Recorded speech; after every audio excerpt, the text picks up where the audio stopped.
2, and 1. So here we are, the Pension Task Force meeting. It is Monday, January 10th, and this is to be our last meeting, we hope. And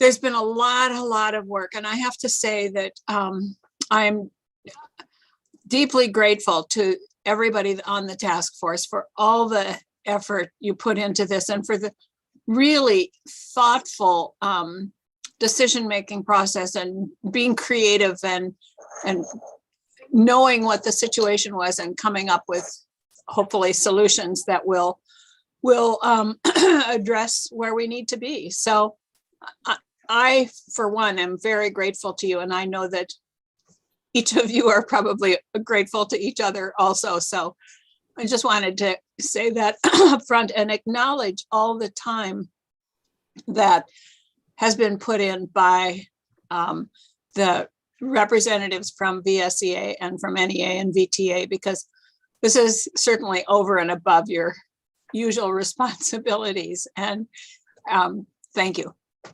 So with that, Representative Copeland-Hanzas, did you want to say anything? And then we'll just kick off. And if you want to just head us in the right direction.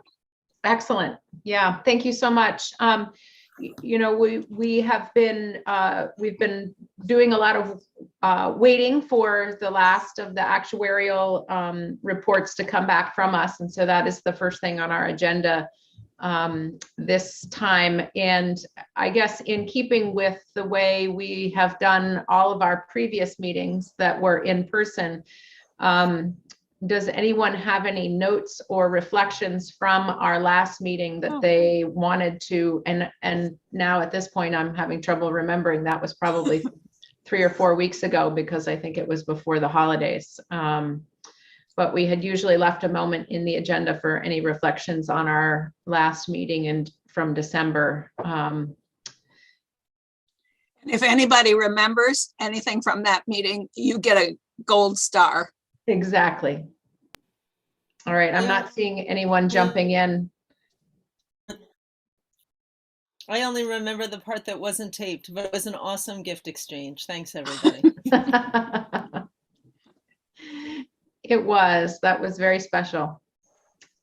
All right, so luckily today we don't have to have agenda planning in our time today. So let's jump right into a review of the final actuarial ask, which was an analysis of what it would take to create a Group C like benefit for employees of the corrections department. And Chris Roop has done just a brief summary. I know that the actuarial report from Siegel is up on our task force page. So Chris, if you want to go through with us just the high level overview, and we can give folks an opportunity to ask questions. Sure. Thank you, Madam Chair. For the record, Chris Roop, Joint Fiscal. Nice to see everybody again today. Hope you all had a good holiday. As Representative Copeland-Hanzas mentioned, the documents are posted on under today's date on the task force website. So I'm not sure if the group would like me to share my screen. I know you all like to kind of see faces, so I'm cool with not sharing screens, but just for anybody watching online, so they know where to find the documents. They're posted under my name under today's date, January 10th, on the task force website. And you'll find 2 documents there. One is a memo from the actuaries, Siegel, dated January 5th.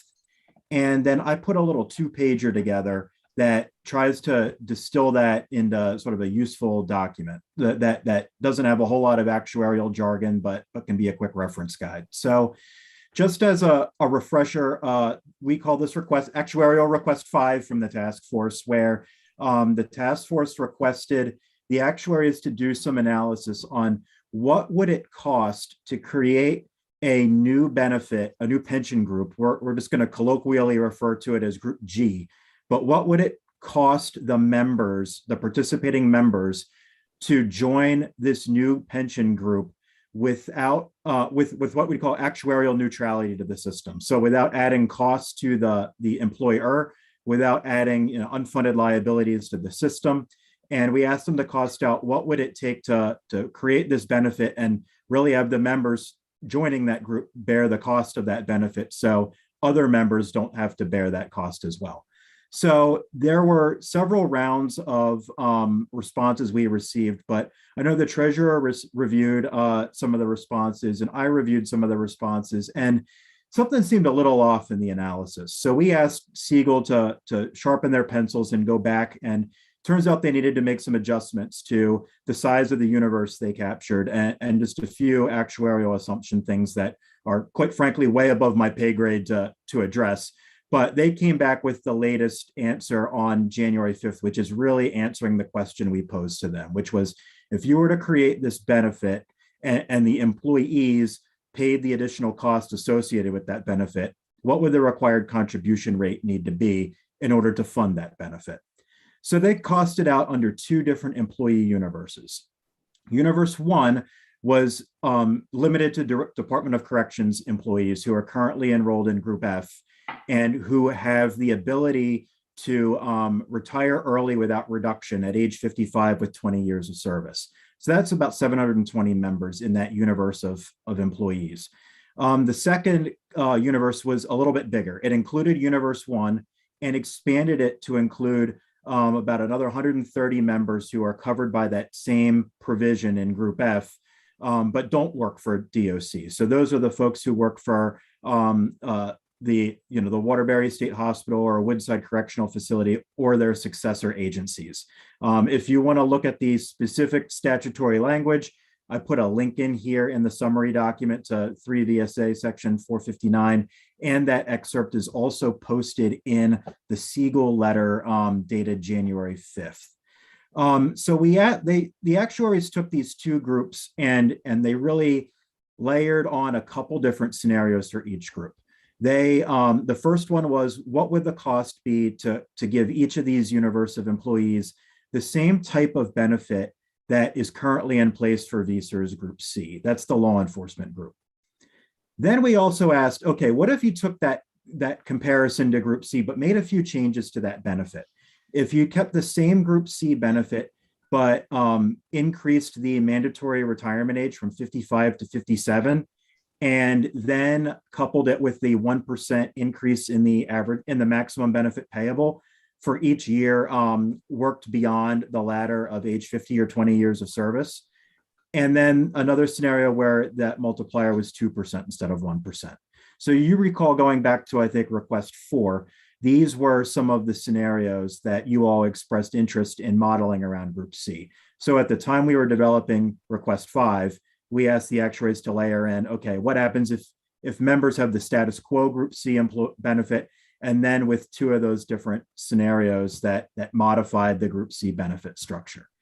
So the second page really gets of my 2-pager really gets to the heart of the matter, where the actuaries estimate that if you take that first universe of employees, just the DOC members, to give them a benefit that looks just like the existing Group C benefit would require an additional contribution rate in excess of 36% of pay.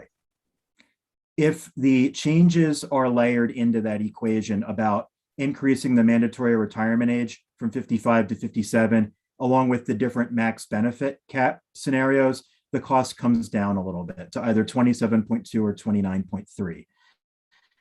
A notable thing to keep in mind here is these costs will fluctuate depending on how you change the benefit structure that you're modeling. So if you were, for example, to say, okay, maybe this Group G benefit shouldn't look exactly like Group C, but maybe it has a benefit multiplier that is a little bit better than the existing 1.67, but a little less than the Group C benefit for 2.5, you'll see these costs come down. Similarly, if you change your retirement assumptions around what age people retire, so you assume that more people retire in their mid-50s as opposed to sort of the current assumption for Group C that basically everybody who can retire at age 50 with unreduced benefit does so, that would also lead to lower costs. but there's lots of questions around that. You can see there's some narrative description below the chart box that I pasted in here that shows some comparative numbers that the actuaries ran for some of those different scenarios, where if you change your assumptions at the age at which people retire, the cost will go down a little bit. If you go down to the second universe of employees, not a dramatic departure thematically. The numbers are a little different, but you're still looking at, if you were to give that larger universe of employees the same benefit that is currently in place for Group C, you're looking at an additional contribution rate of in excess of 35% of pay. So the bottom line is, this shouldn't come as a huge surprise. If you remember, going back to one of the first actuarial requests we commissioned was to look at the group specific costs to see like what is the normal cost and the unfunded liability on a group by group basis. And you recall that Group C and Group D had a much higher normal cost for their benefit than Group F did. And that's due to the fact that you've got a different pay scale, a different benefit structure, different ages at which people enter and leave the workforce, different retirement assumptions. But all in all, that existing Group C benefit is significantly more expensive in the aggregate than the existing Group F benefit is. There are potentials to lower that sort of additional cost, but it would require some further study to run some scenarios and see what does that look like. And of course, that requires some time and some money. But the actuaries did do a quick pass at this based on the parameters we gave them. The numbers are large. They're probably not affordable as currently presented to most working people in any pension system to bear on their own. But I think this does give a starting point for that discussion and some context that can shape the parameters for future study. So with that, that's really the long and short of request 5 and what the actuaries came back with. And if you have any other questions, I'm happy to answer them at this time. Right, questions from task force members? I've already peppered him with questions, Sarah. Leona, please ask away. I know this is an issue that's important to your members. No, I've asked all the questions I needed. I got my answers on how we can proceed, but thank you. All right. Any observations or committee discussion on the Siegel report summary that we've just gone over?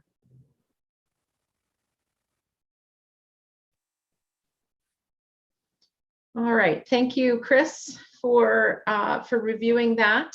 I think it would be helpful at this point to review how we want to proceed with respect to continuing this work. And so, Leona, I don't mean to put you on the spot, but I think it might be helpful to for us to just spend a moment articulating what we would like, what we intend to have in the final report, so that folks who are following along from home understand how we're moving forward with this. Okay. So one of the main things is it is a lot of information that was included in that Group G report. And I do appreciate that we were able to have that run, and we asked, and thankfully it was granted, the opportunity to further look into how we can make it cost neutral to the budget. So we have, they call it the drop dead date, but we have a date of April 15th to put in any suggestions we have about Group G and making it cost neutral. But of course, we don't want to wait till April 15th. So even after today, VSEA will be working hard on looking into the numbers, running the numbers to see if we can come up with a cost neutral solution for Group G, because it is something that is very important. I get emails, weekly. Leona, what about Group G? I'm like, we're working on it. It's not at the wayside just because, looking at the report, it is sort of alarming at the cost. But I think that with some changes, some tweaking here and some tweaking there, I think that it is something that we could definitely look at and see if it can be made cost neutral, so that is something that will be available to those in Group F with the carve-outs. And so I'm looking forward to that process. So I'm very thankful that we have the opportunity to further explore this.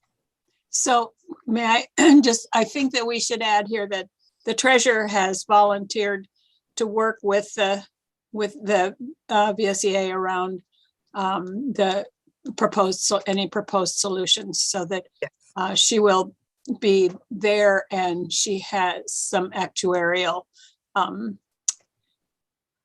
some funds to be able to do some of the actuarial reports. Yes. Thank you, Senator White. Yes. Anybody have questions for Leona on the plan for moving forward? I think that sounds like a really good idea, and I understand that you all are actually already off and running with trying to figure out what what adjustments you might make to that benefit in order to bring it into what might be a more palatable employee contribution rate. So thank you for continuing that work. I guess, Leona, for you, the task force isn't going to get done today. My apologies. But I do thank you for continuing to do that work into the legislative session, in hopes that we can find something that we can include in the legislation as it moves. All right. Next up, since we are on the VSERS system, why don't we pop over to Eric and Dan at this point for an articulation of the adjustments that you all are proposing within the VSERS system. And then once we finish with you all, we'll have the teachers roll out their adjustments, and then hopefully at that point we'll be ready to shift gears and look at the final report. Does that sound like a good plan? That sounds like a plan. Madam Chair, I'm happy to pick up, kind of focus on Group F, if that works. Great, thank you.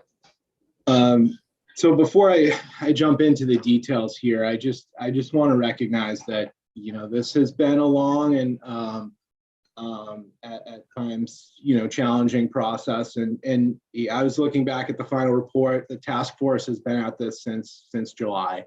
So we've been really digging into this for the better part of 6 months, and but it's been a long process for not just the members of the task force. I hear from employees routinely, and going back to the fall, this has been on people's minds, and I hope that everyone can look at what we put forth here and reflect on it, and kind of hopefully breathe a sigh of relief and move forward in a productive way.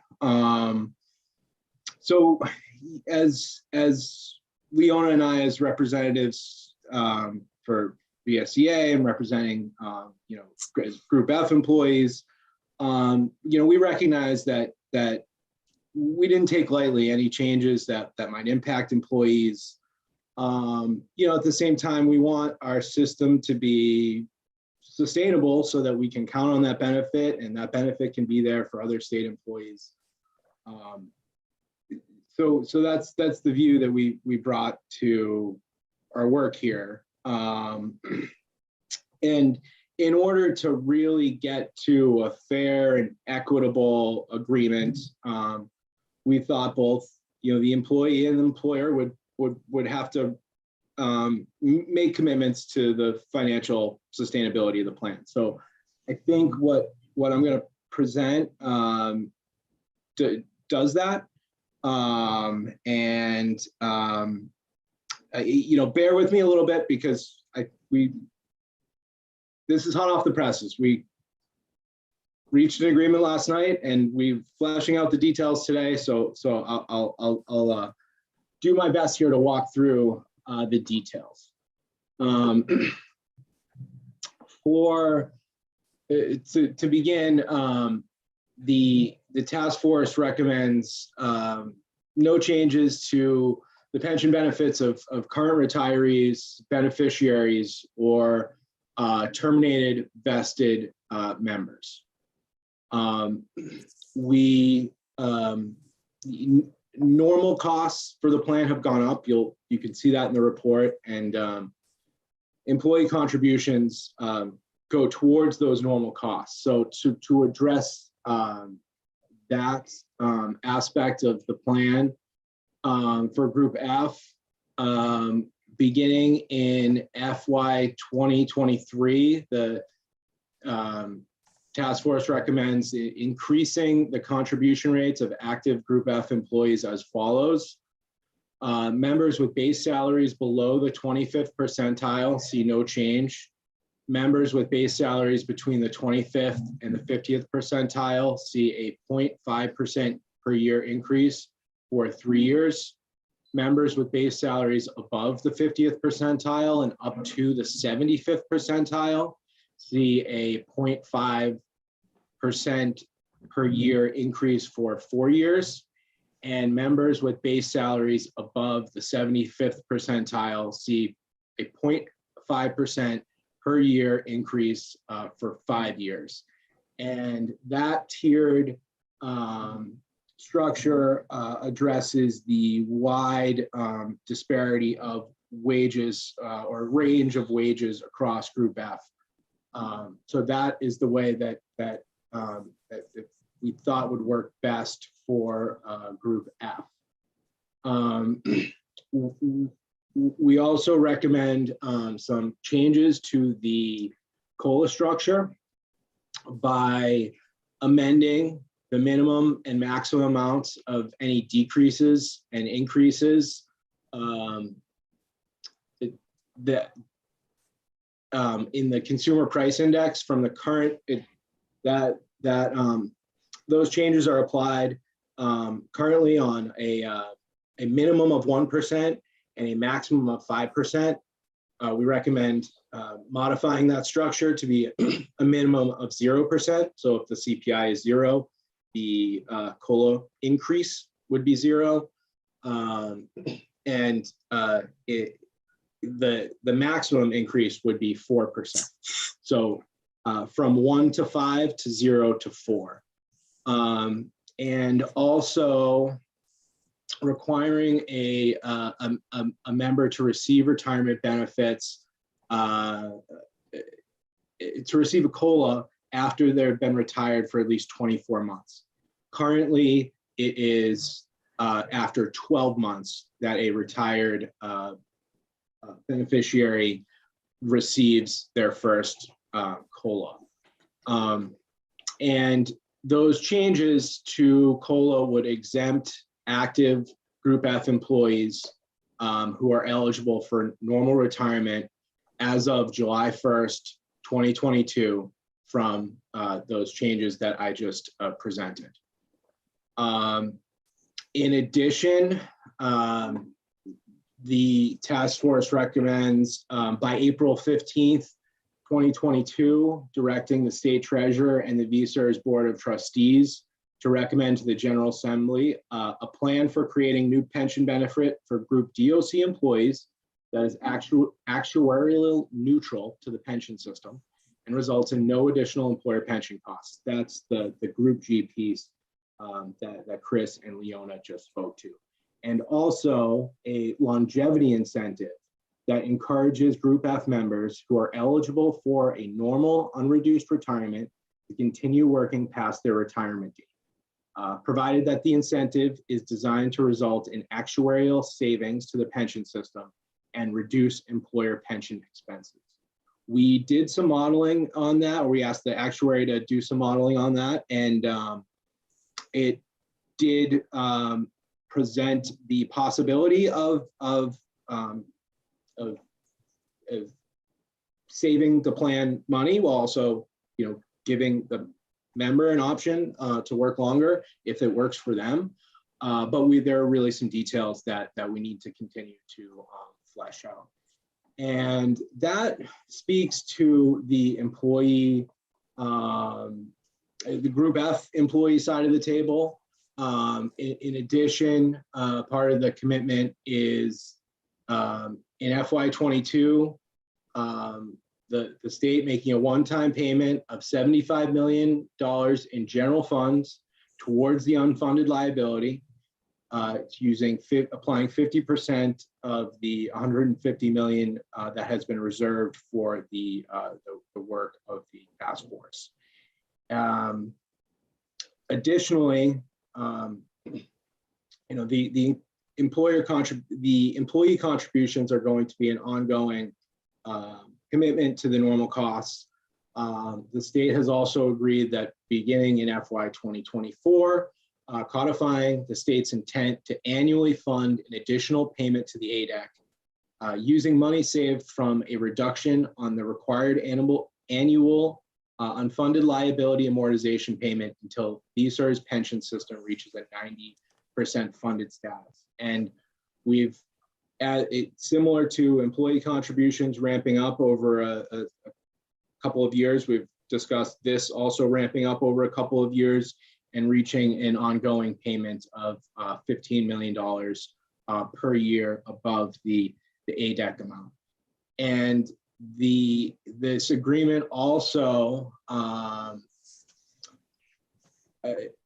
addresses state employees' healthcare and retirement by pre-funding OPEB benefits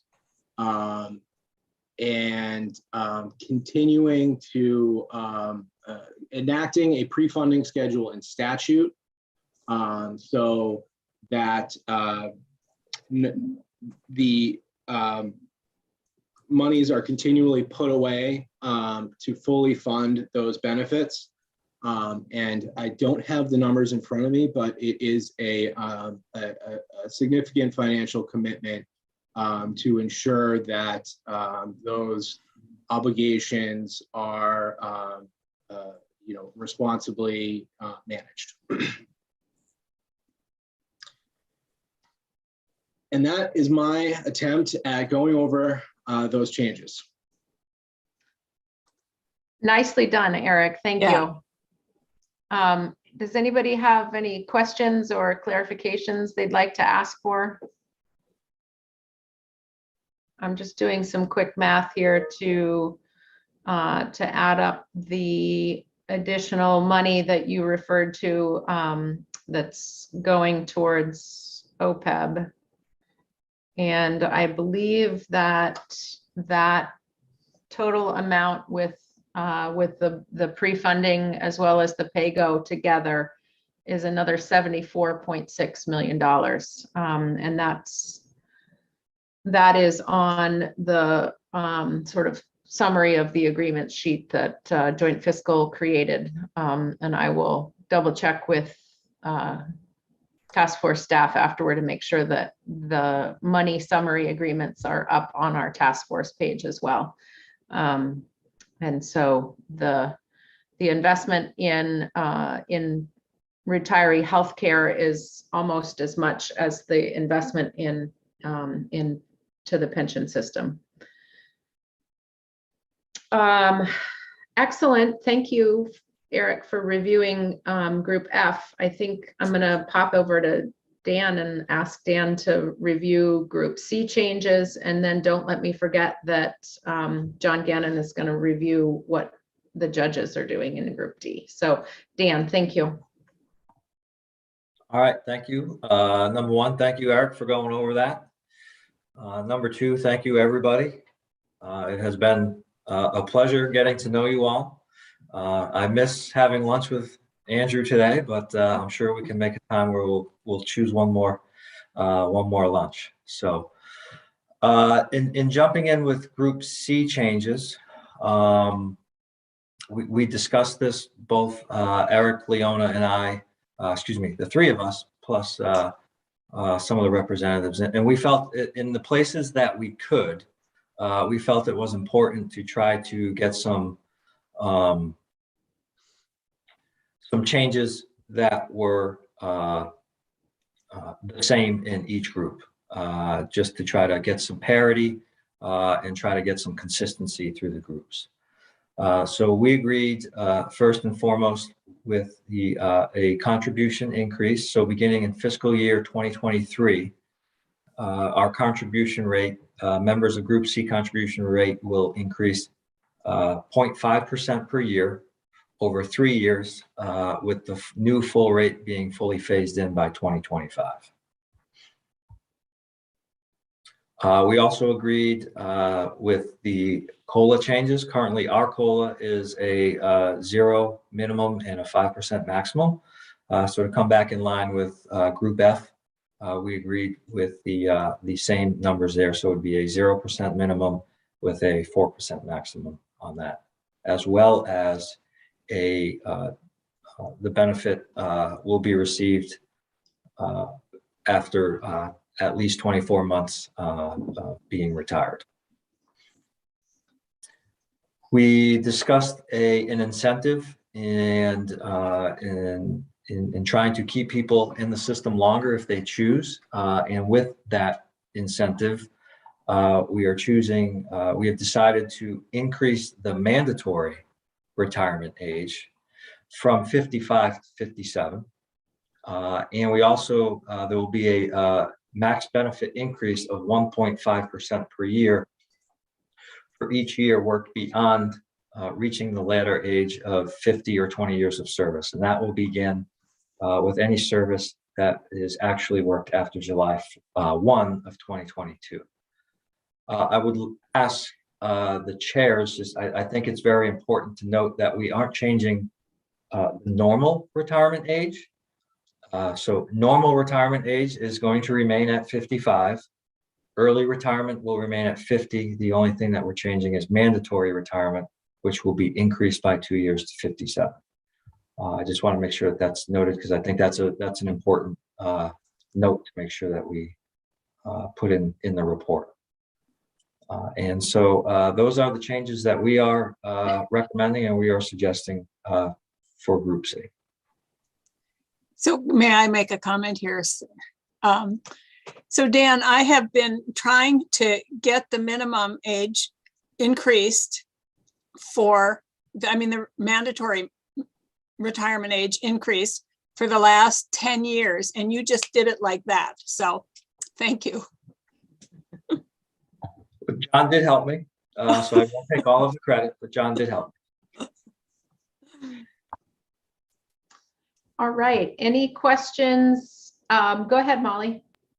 Thank you. I just had a question. I thought in the document summary, it said that the max benefit increase was 2%, and I thought you said 1.5, Dan.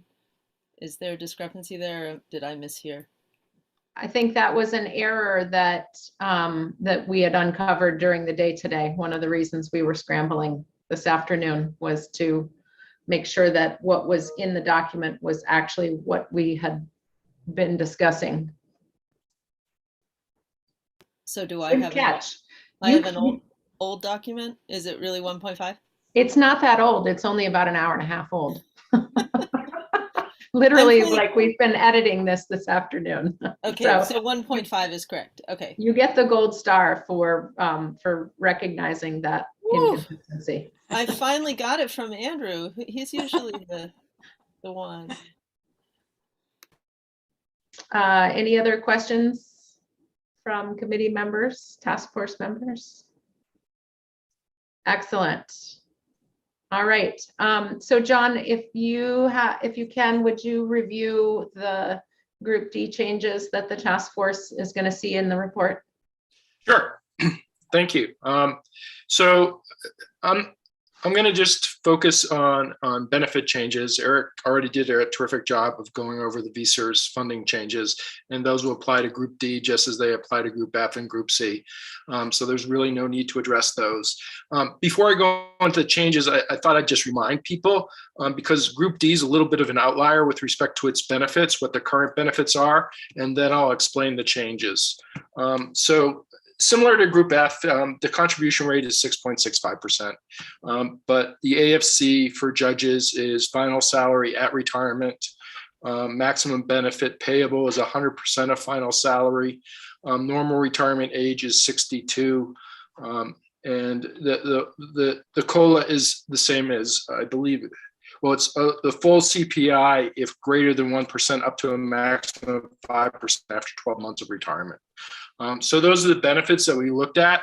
We had conversation, Senator White, Representative Koplahansis, and I had several conversations with Judge Grierson, who is a Superior Court judge, who was tagged to represent the judges in our negotiations. It was a very unique discussion because it is such a small pool of people in Group D. Judge Grierson would explain, without naming people, individual circumstances that he was trying to address in his negotiations. And so it was more unique than some of the discussions we had in the task force. So some of the changes that we are made is that I should say there is a carve out for any judges who are within 5 years of retirement. So putting that aside, all active judges as of July 21st, 22, and those appointed after that date would be subject to an increase in employee contributions consistent with those for Group F. The pension benefit for active judges who retire after July 1st, 2022, and who are not exempt will be based on the average salary for the final 2 years of employment instead of the current final year of salary. The maximum pension benefit for those judges who are not exempt, as defined as I referenced, would be reduced from 100% to 80% of salary as of July 1st, 2022. Retirement age would be moved from 62 to 65. And the COLA would be the same as for Group F. And so those were the changes that the judge agreed to. I should say there's one outstanding issue that came up at the very end. We did not even have discussions on it, but Judge Grierson asked us to move 5 magistrates that are currently in Group F to Group D. We didn't feel that we had sufficient information to do that. We didn't know if this was a unique universe of individuals and would not grow. We did not know what their salaries are. We didn't know the whole history. But what we did do is we did agree to see if we could work something out as we work on the pension bill as it goes through the Senate and the House. But, there's no commitment there. We understand that, as we see it now, it would be an additional cost to the pension system. If So I that- can just add Sure. one explanation about magistrates. The magistrates are a kind of a holdover from a past era, and they used to be very, very defined in what they did and very limited in what they did. But now, partly because of shortages of judges and because of more family court and the way we reorganize the court system, magistrates are often called upon to act as judges. So that was his thinking, is that they really, for the most part, are judges, but they're called magistrates. So, but that John just outlined what we are proposing, that we address that much like we did Group G. Questions from task force members? All right. Thank you very much, John, for leading those conversations and for reporting back to us the proposed changes. Any other questions about the VSERS adjustments in general?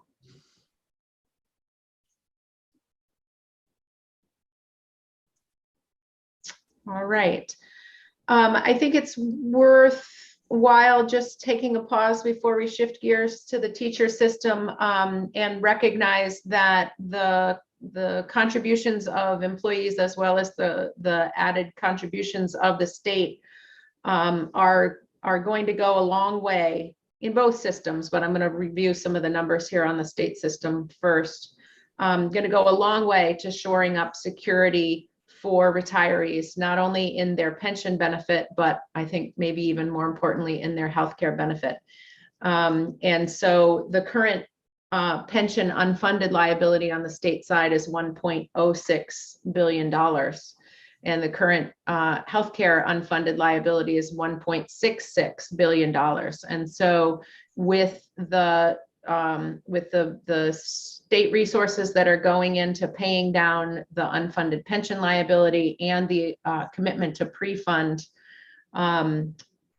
the total commitment on the part of paying down these liabilities is $149.6 million, which will go a long way in terms of reducing the liabilities that we have as a state, and also to shoring up the security for retirees and future retirees with respect to their health care and their pension. So outstanding job to the employee members of the task force for their great work on designing these proposals, and for helping to drive this towards, I think, a really successful conclusion point. Let's shift gears to our teacher friends. Thank you, teachers. Andrew, are you prepared to review the teacher side changes? Yes, I'm prepared to do that. And Molly and Kate, feel free to chime in if I miss something or if I don't speak clearly enough about something. Thank you. Similar to Eric's thoughts, thank you everybody for all the hard work. We've been going at this since July, and it's not just us folks here who have been thinking about this. It's our membership and VSEA's membership and troopers, and the entire state. And it's been weighing on people's minds. So it's great to get to this moment here where we can present a framework that helps to solve this problem that we're in. So thank you all for your work. It's greatly appreciated. I'm gonna go through our framework for changes here, and here we go. So first off, similar to VSEA, we are recommending that there are no changes to pension benefits of current retirees, beneficiaries, or terminated vested members. We don't want to have any sort of impact to those folks there.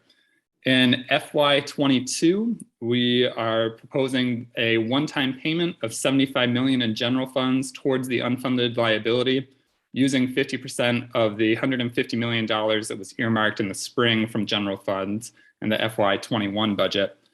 In addition to the $75 million in one-time funds, we are suggesting an additional $50 million in general funds towards the unfunded liability. The COLA structure that we currently operate under has a 1% minimum and 5% maximum related to the CPI.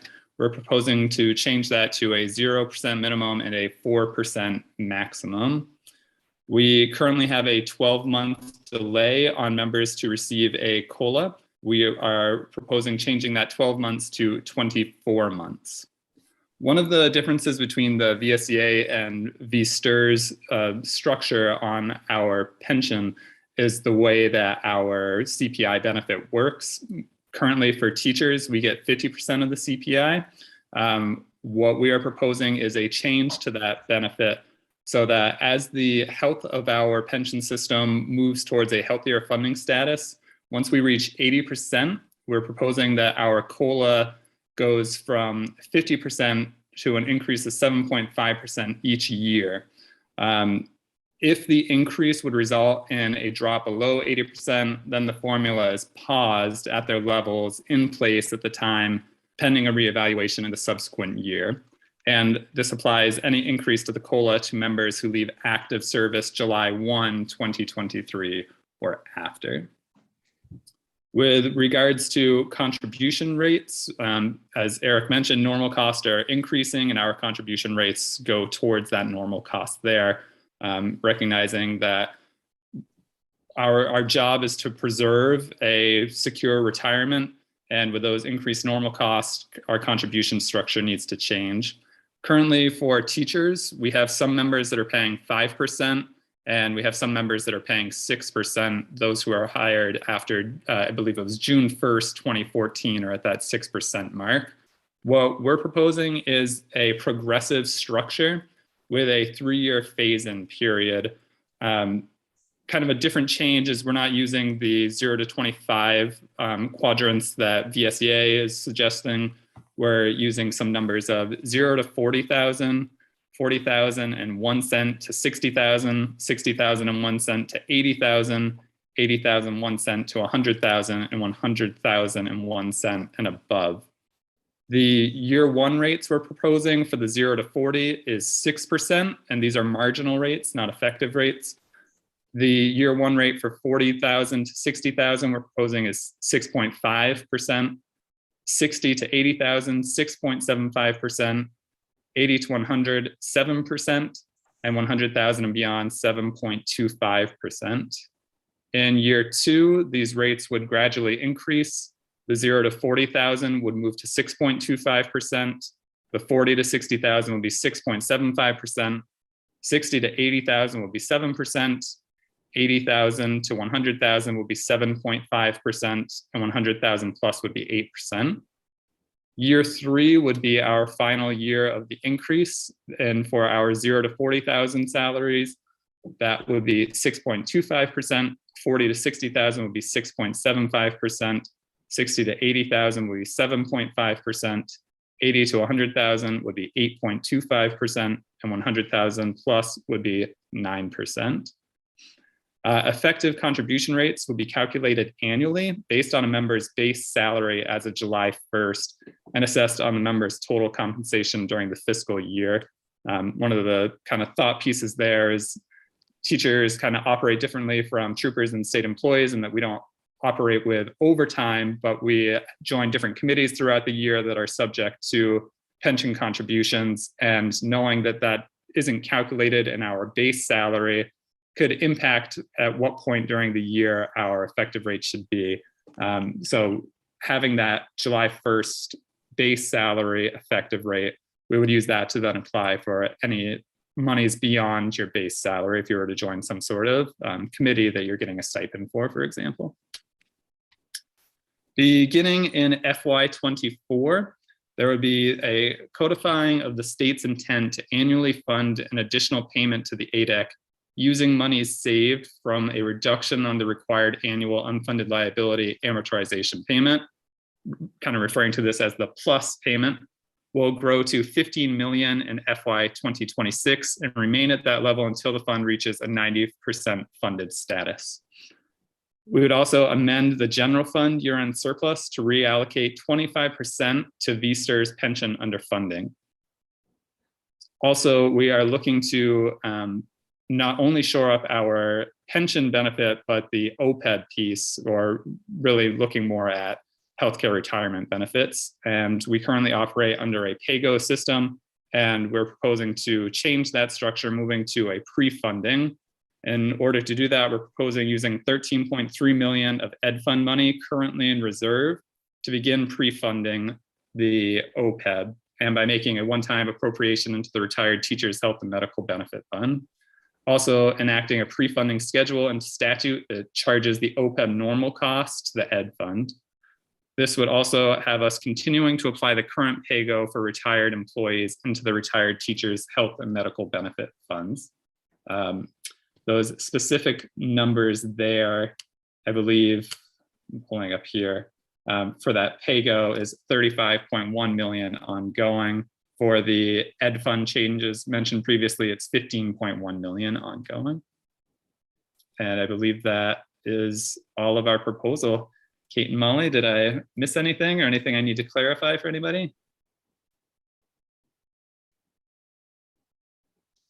All right, anybody have any questions?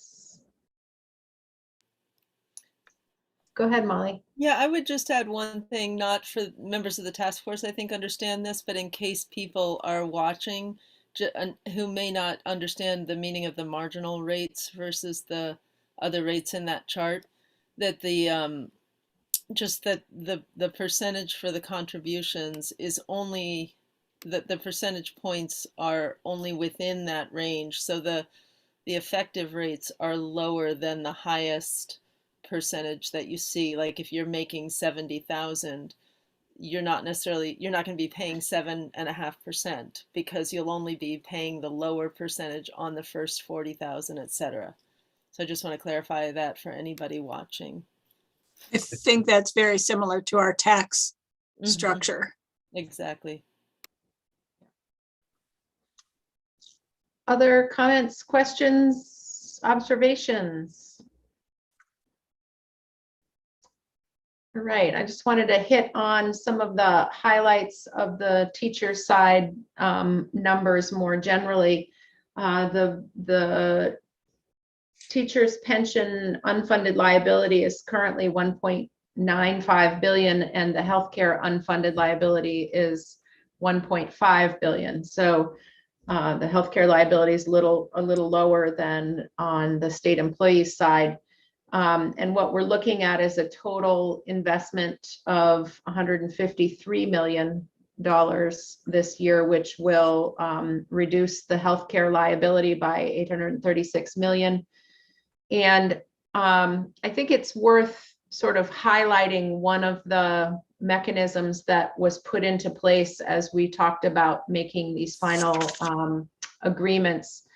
And that is, you know, when we put a slug of money into that pension system, it has the effect of lowering the unfunded liability and therefore lowering the state's bill for the following year.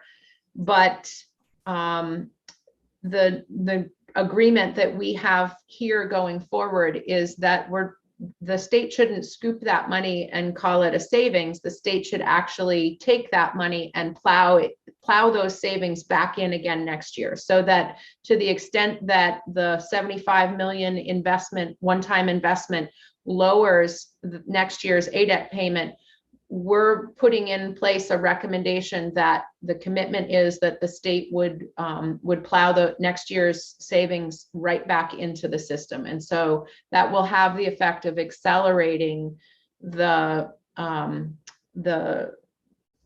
dissolution of that unfunded liability. And I think is a really important part of the way this all works together is, you know, employees are paying a little bit more, and the state is also agreeing to pay more and not call it a savings on the bottom line.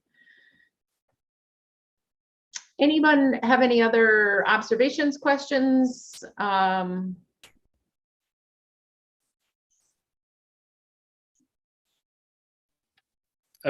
I would just say in general, you know, hearing all of the different proposals, you know, it's a big commitment from both sides and a collaborative process to work together to get there, which I really appreciate. Mike Pichek.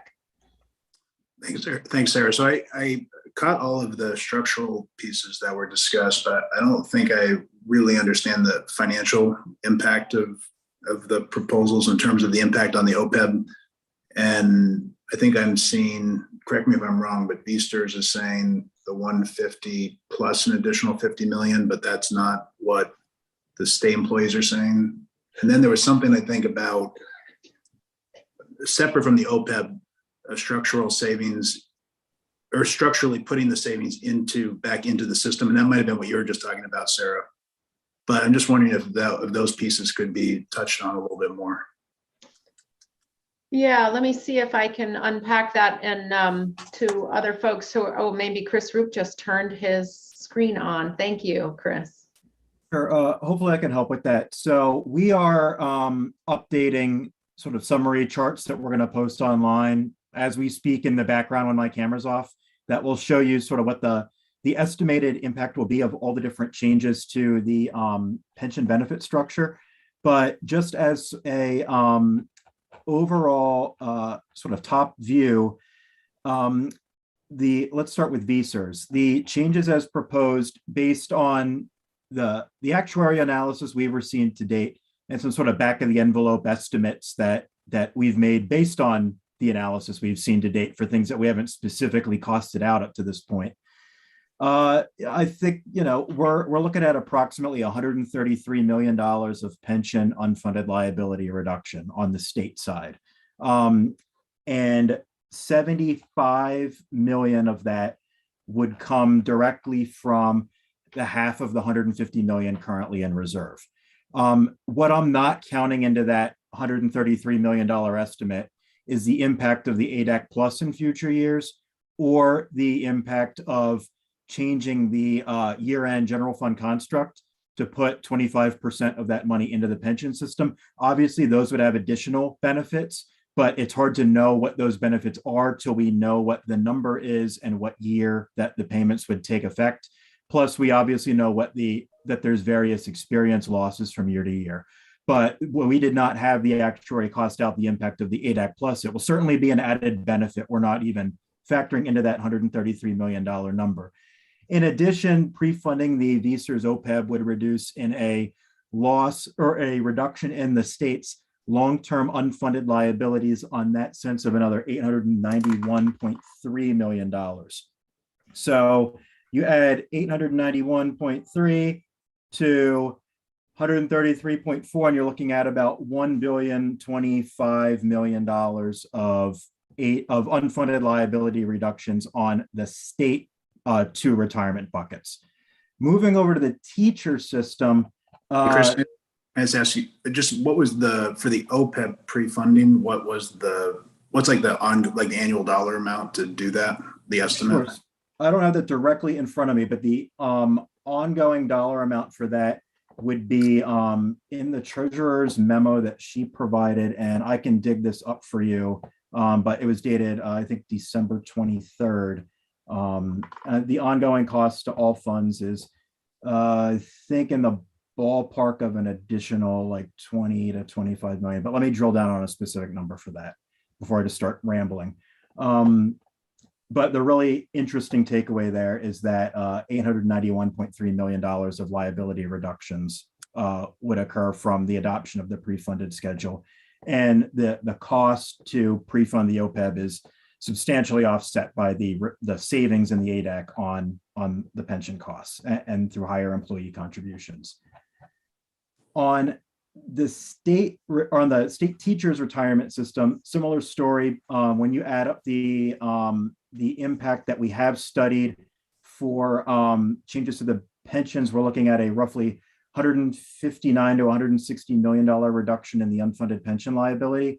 If you were to then pre-fund the OPEB as proposed, that is another $836.8 million of unfunded liability reduction. So we're looking at over $2 billion between all four buckets of reductions to the state's long-term unfunded liabilities.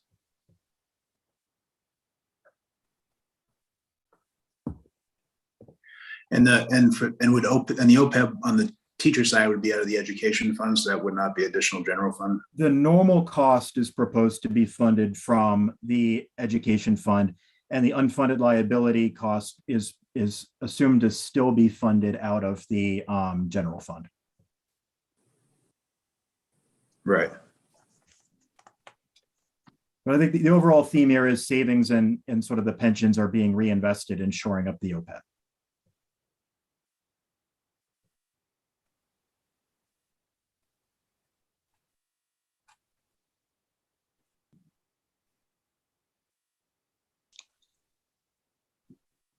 All right, just taking a pause because I want to make sure that people have the opportunity to chew on those numbers and ask any other questions.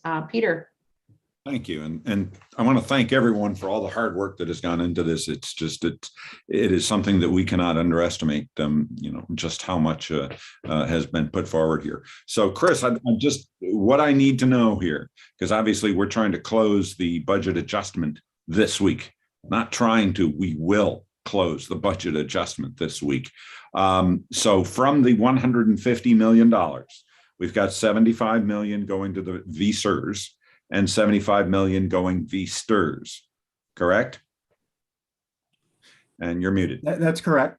Okay, and then the 13.3 million from the Ed Fund is moving into the teachers OPEB. That's correct. The 13.3 would come from the 14 million currently in reserve. 13, right. And then there is other funding that there is other general fund one-time monies going into something. What is that, please? Correct. It's proposed that an additional $50 million on top of the 150 million currently in reserve would go into the teacher pension system in recognition of the fact that it is a higher unfunded liability than the state employee system. I was already aware of the number, just wasn't sure where it was going. So we're looking then, just to make sure, 75 from that 150 million into the Vermont state employees. Correct. Pension, 75 plus 50 million into the Vermont state teachers pension. Correct. And then the 13.3 from the 14 million in the ed fund going into the teachers' OPEB, Correct. along with changing the end of year construct to have 25% and 25% of any unallocated fund balance general fund go into the pensions of each of the two groups. That's correct. Taking the current 50% that goes to the VSER's OPEB and instead directing that 25% each to the two pension systems. Okay, got it. Thank you. Molly. I had a question about that last piece. Thank you, that Peter Fagan brought up. I was wondering, I think in both of the summaries, it said that the 25% would happen until the funding ratio hit 90% or hit 90. And I wondered if one hit 90 and the other didn't, would the monies be available for the one that was not at 90 at a higher ratio? So I can take this if you'd like me to, Madam Chair. You can. Okay, so we can write the statute to reflect it that way. And it's such that they would both reach 90% prior to that being changed. I personally would appreciate that. Just, I always am thinking about the legacy underfunding in the VSTers, and so I would love to see that made up as soon as possible, so that because we're starting from different points. Right. No, that makes perfect sense, and that's fairly easy to do. So. Okay, great. Thank you. Thank you.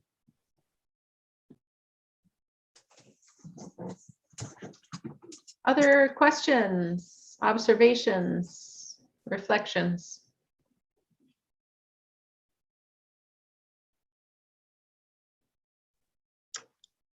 Go ahead, Eric.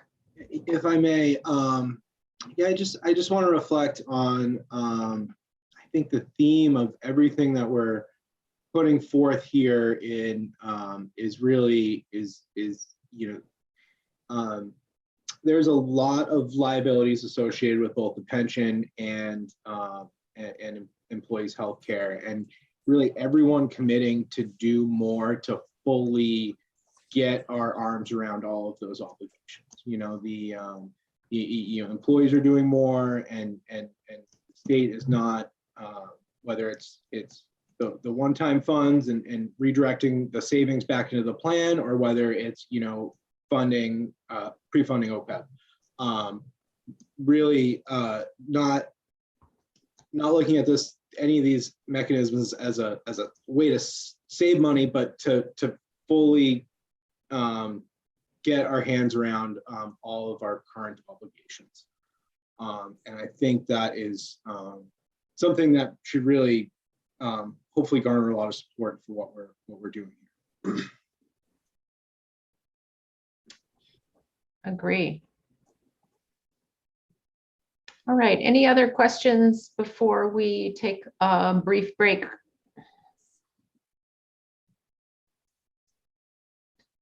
All right, so why don't we do a 20-minute break, and that will put us at roughly 4:35, something like that. 20-minute break. We just want to make sure that we have the correct documents being sent to be posted, and this is all a little bit harder to do when we're all Zooming from our little corners of the state. So let's go with a 20-minute break. We'll make sure we get the reports and the supporting documents posted up to the committee page, and we'll come back and go over the final report. Sound good? All right, you can